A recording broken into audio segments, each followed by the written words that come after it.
নমস্কার বন্ধুরা, অপুলেন ম্যাথে তোমাদের স্বাগত।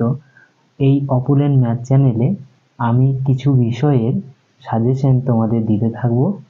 তো আজকের ক্লাস 7-এর ভূগোলের ফার্স্ট ইউনিট টেস্টের কিছু সাজেশন তোমাদের দিলাম।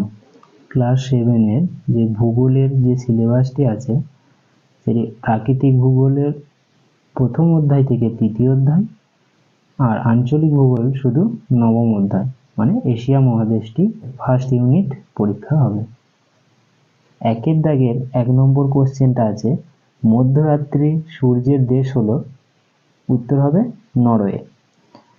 2 নম্বরটি আছে, অধিবর্ষ বছরটি হলো 2024।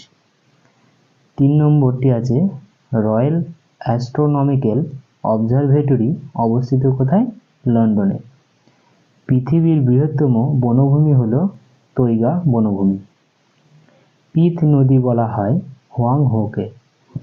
চীনের ধানের গোলা বলা হয় হুনান প্রদেশকে। 7 নম্বর কোশ্চেনটি আছে, চীনের শস্য ভাণ্ডার বলা হয় ইয়াংসিকিয়াং অববাহিকাকে। 8 নম্বরে আছে, বিষুব কথার অর্থ হলো সমান দিন ও রাত্রি। 9 নম্বর কোশ্চেনটি আছে, জিপিএস কথার পুরো নাম গ্লোবাল পজিশনিং সিস্টেম। 10 নম্বর কোশ্চেনটি, জিএমটির পুরো নাম গ্রিনউইচ মিন টাইম। 11 নম্বর কোশ্চেনটি, এশিয়ার কোন নদীকে স্বর্ণরেণু নদী বলা হয়? ইয়াংসি নদীকে। এটি এশিয়ার দীর্ঘতম নদী। চীনের ম্যানচেস্টার কাকে বলা হয়? সাংহাই শহরকে বলে। এবং এই ক্ষয়ের দাগের যে কোশ্চেনগুলো আছে এগুলির উত্তর আমি লিখিনি, তো আমি একটি ছায়া প্রকাশনীর বই থেকে তোমাদের সব উত্তরগুলো দিয়ে দেবো। তো এগুলো 2 নম্বর মার্ক 2 থাকবে। তো প্রথমেই আছে, চন্দ্রমাস কাকে বলে? চন্দ্রমাস কি? পৃথিবী উপগ্রহ চাঁদ পৃথিবীকে প্রায় 27.1 দিনে একবার প্রদক্ষিণ বা পরিক্রমণ করে। এই সময়টা কি চান্দ্রমাস বলে। তাহলে তোমরা এটা লিখে নেবে। অধিবর্ষ বা লিপ ইয়ার কি? তোমরা দেখতেই পাচ্ছ সৌর বছর ও অধিবর্ষ কাকে বলে, এটি তোমরা দেখে লিখে নেবে। তারপরের কোশ্চেনটি আছে, অক্ষরেখা কাকে বলে? তো অক্ষরেখা বা সমাক্ষরেখা কাকে বলে? তো এই যে এখানে পৃথিবী পৃষ্ঠে যেসব স্থানের অক্ষাংশ সমান সেই স্থানগুলিকে পূর্ব পশ্চিমে বিস্তৃত যে কাল্পনিক রেখা দ্বারা যোগ করা হয় তাকেই অক্ষরেখা বা সমাক্ষরেখা বলে। গতিবেগ কাকে বলে?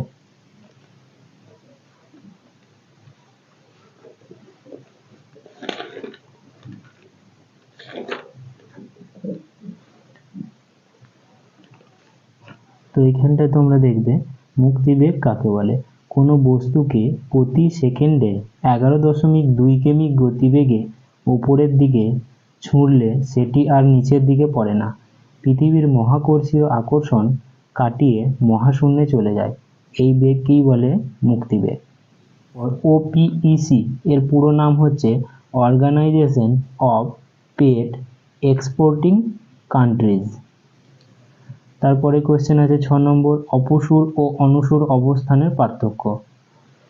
অপসূর এবং অনুসূর অবস্থানের মধ্যে পার্থক্য এই যে এখানে তোমরা দেখতে পাচ্ছ, বিষয় অপসূর অনুসূর, এটাকে তোমরা লিখবে। তারপরের কোশ্চেন আছে, অক্ষরেখা ও দ্রাঘিমা রেখার 4টি বৈশিষ্ট্য লেখো ও পার্থক্য লেখো। দেখতে পাচ্ছ অক্ষরেখা ও দ্রাঘিমা রেখার তুলনা এবং বৈশিষ্ট্যগত তুলনাগুলি এবং পার্থক্য, এটা করলেই হয়ে যাবে তোমাদের। তাহলে এটি আর এখানে একটু আছে, এটি তোমরা লিখে নেবে। তারপরের কোশ্চেনটি আছে, এশিয়াকে চরম বৈশিষ্ট্যের মহাদেশ বলা হয় কেন? এখানে আছে, এশিয়া মহাদেশকে চরম বৈশিষ্ট্যের মহাদেশ বলা হয় কেন? তো উত্তরে তোমরা এটা লিখতে পারো, এখানে সমস্ত দেয়া রয়েছে।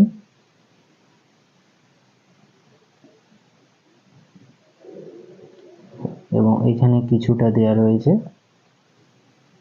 নদী হ্রদের বৈচিত্র্য, স্বাভাবিক উদ্ভিদ, এশিয়ার নিরক্ষীয় জলবায়ুর বৈশিষ্ট্য লেখো। এই যে এশিয়ার নিরক্ষীয় জলবায়ুর বৈশিষ্ট্য, এটা তোমরা উত্তরে লিখতে পারো এখান থেকে এতটা। তারপরের কোশ্চেন, বায়ুর চাপের তারতম্যের কারণগুলো আলোচনা করো ও বায়ুর চাপের পার্থক্য কারণগুলো লেখো। তো তোমরা লক্ষ্য করো এখানে দেওয়া রয়েছে বায়ুর চাপের পার্থক্যর কারণগুলি আলোচনা করো। তো তোমরা উত্তরে এইটাকে লিখবে, এইখানে এতটা আছে এবং বাকিটা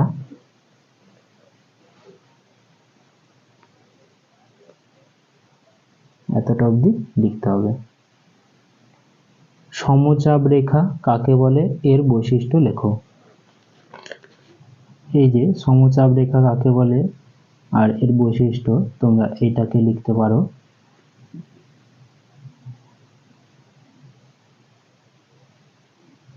ঋতু পরিবর্তনের কারণগুলি উল্লেখ করো। তো উত্তরে তোমরা এই যে এখান থেকে লিখবে ঋতু পরিবর্তনের কারণ।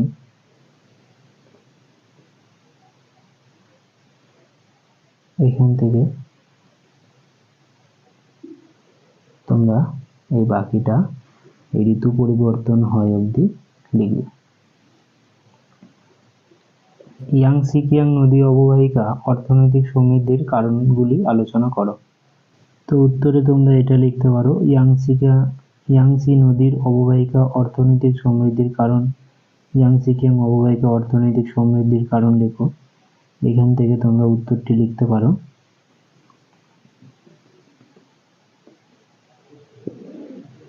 আর বাকিটা এতটা ঘটেছে অবধি। তারপরের কোশ্চেন আছে, টোকিও ইয়োকোহামার বিশেষ বৈশিষ্ট্য ও শিল্পাঞ্চলের উন্নতির কারণগুলি ব্যাখ্যা করো। কি পাচ্ছ এখানে টোকিও ইয়োকোহামার শিল্পাঞ্চল গড়ে ওঠার কারণ। তো এখান থেকে তোমরা উত্তরটি লিখতে পারো।